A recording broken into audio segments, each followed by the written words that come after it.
U.S. and allies will work tirelessly to bring Iran back from the brink of destruction, making it economically bigger, better, and stronger than ever before, adding "Make Iran Great Again." The White House posting hype videos on their official X account, interspersing images of deadly American attacks with cartoons. You want to see me do it again? Action movie clips, and video games. Tonight, Democratic Senator Tammy Duckworth, who received a Purple Heart after losing both her legs in Iraq, posting, "War is not a video game. 6 Americans are dead and thousands more are at needless risk because of your illegal, unjustified war." And President Trump tomorrow will attend the dignified transfers of the 6 Americans killed so far in this war. We asked the White House if the president has spoken with their families, and we're told he plans to tomorrow. David. We honor those Americans and their families tonight, Mary. Thank you.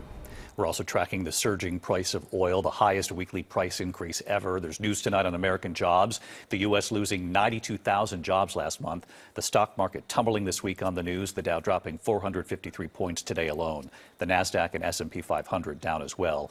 Elizabeth Schulze tonight on gas prices and where this goes from here. Elizabeth. David, we are seeing a record-breaking surge in the price of oil as the war in Iran chokes off global supply. Oil prices are up 35% and the biggest weekly price increase ever. A barrel of oil now above $90. Some analysts warn it could soon top $100. Americans are seeing these price hikes at the pump every day. The national average for a gallon of gas stands at $3.39. That's up more than 40 cents in the last week. Tonight, there is another warning sign for the economy. The new jobs report shows that the U.S. lost 92,000 jobs last month, and the unemployment rate ticked up to 4.4%. Economists were expecting a boost in hiring. This signals the job market is heading in the wrong direction. David. Elizabeth Schulze back with us tonight. Elizabeth, thank you. We're tracking a line of severe storms heading from Texas right up to the Great Lakes across to New York, and a mother and daughter have been killed in a tornado while in their car. Here's Lee Goldberg.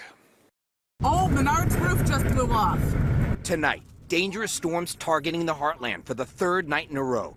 Lindsay Whitaker capturing this tornado, ripping up buildings in Three Rivers, Michigan. We need to go, because the storage shed just blew off. Debris swirling outside this cell phone store. Oh my God. Homes torn apart, debris and wires littering neighborhoods.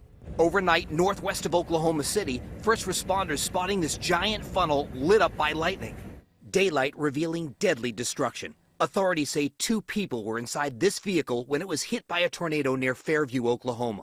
Tragically, mother and daughter Jody and Lexi Owens did not survive. The storm's set to continue into tonight. Just an awful story there. Let's get right to Lee Goldberg, of course, tracking these storms right into the weekend for us. Haley. David, tornado on the ground near Tulsa, Oklahoma right now. So there's a tornado warning. So stay vigilant in the heartland. It's going to be a dangerous night. 6 states under tornado watches. The severe threat from Texas to the Great Lakes. There's an enhanced severe risk area. That's where the tornado threat is greatest. That's from Texas to Iowa. The risk will shift east on Saturday from Texas all the way to the northeast Saturday afternoon and evening. There are 2 areas of severe weather, Buffalo to Pittsburgh, and in the south, it's Texas to Mississippi. Going to be a dangerous night and start to the weekend. David? We'll watch this right into tomorrow. Thank you, Lee. Tonight, the horrific case, a 22-year-old Iowa man now charged in the killings of 3 women.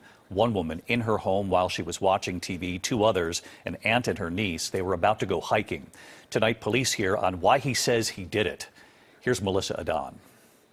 Authorities in Wayne County, Utah say 22-year-old Ivan Miller confessed to killing 3 women in cold blood in a case that's shaken a small community to its core. Police say Miller, who is from Iowa, was traveling through Utah when he hit an elk and totaled his truck. Days later, in need of money and a vehicle, he allegedly killed 86-year-old Margaret Oldroyd and stole her Buick Regal. Telling police he shot her in the back of the head while she was sitting down watching television. But police say after stealing the Buick, he did not like the car and wanted to find a different vehicle. So he parked at this remote trailhead where 65-year-old Linda Dewey and her niece, 34-year-old Natalie Graves, were going hiking. Police say he shot them, stole their Subaru Outback and credit cards, and took off. When their husbands became concerned, they went to the trailhead, found their bodies and called police, who tracked Miller across 4 states. Investigators utilized automated license plate readers and integrated vehicle tracking services to monitor the stolen vehicles' movements through southern Utah into northern Arizona and eventually into Colorado. Miller was taken into custody in Colorado without incident. David, police haven't said exactly why he did this other than he needed a car. He's expected in court in May for his arraignment. David? All right, Melissa, thank you. Tonight, a final farewell here in Chicago to the Reverend Jesse Jackson. Former Presidents Obama, Biden, and Clinton all paying tribute. Here's Pierre Thomas. They came today 10,000 strong to help keep hope alive. Not for a funeral, but a black church-style homegoing service to celebrate the life and legacy of Jesse Jackson. Civil rights legend and major American political figure. There was the enraptured singing of joy. Oh, happy day.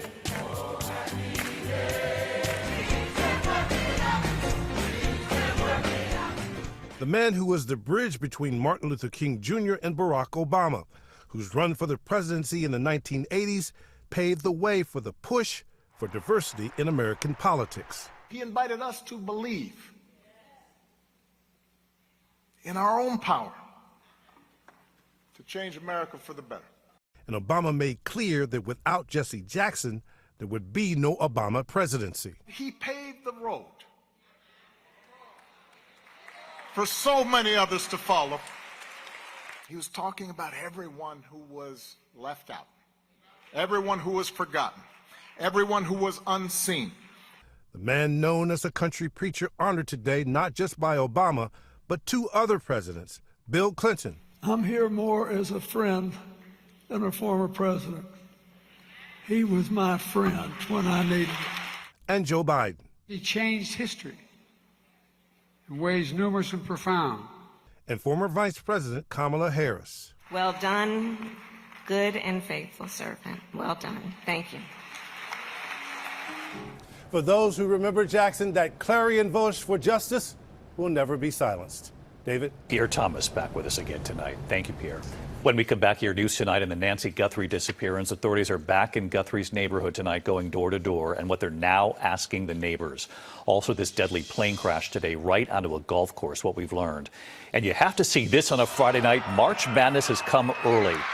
Even the announcers in this game couldn't keep up. We've never seen it. And they're all right here in a moment. Don't go away. Tonight, there was news in the Nancy Guthrie case. Detectives in Tucson back in her neighborhood going door to door, asking neighbors if they had any Wi-Fi lapses the night before Nancy was last seen. Authorities not revealing why they're asking. Savannah Guthrie and her family offering that $1 million reward for anyone who helps bring Nancy home.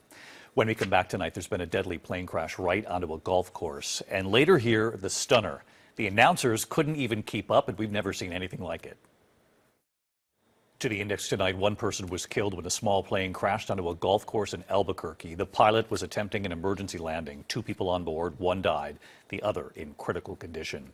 A reminder tonight, set your clocks forward. Daylight saving time begins on Sunday morning. Clocks move ahead 1 hour at 2 a.m. Sunday morning. When we come back, we have never seen this before. Even the announcers could barely keep up. In a moment.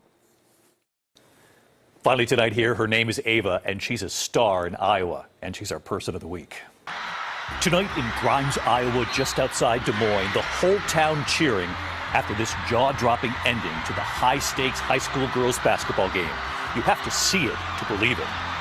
The semifinals in Dallas Center Grimes High School was 6 points behind with 40 seconds left.